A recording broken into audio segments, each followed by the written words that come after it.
Ciao! This is the last interview of the day, of the last day of ITB, and I'm here with a very, very familiar face, Simone Puorto. Simone, can you tell me a little more about yourself and what you do in the industry? Thank you. Well, you look familiar too, huh? Okay.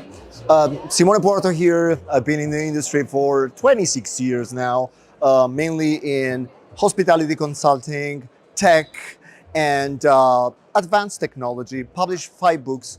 Work a lot with academia. I'm on the board of a dozen companies, and I'm an internet troll. Okay, right now I'm asking you the same question that I asked to all the people that sat down with me over the last couple of days, and that is, what do you think will be the single biggest impact of AI in our industry? Oh, that's a good one. That's a good one.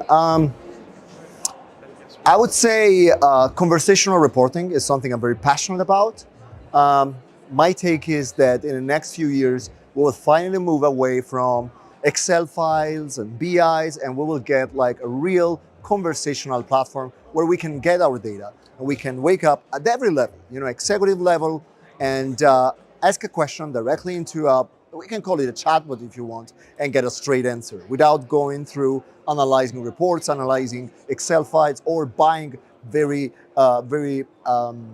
powerful BI, but also expensive BI.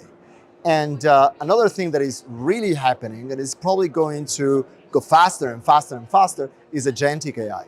So I think what is going to happen and what we are going to see in the next few years will be more and more agents or digital workers, or call them as you want, working both for hotels and both for travelers. They will book our travels and they will help us do all the things we do in hotels. So right now Amazon workforce, 1/3 of Amazon workforce is non-biological, non-human.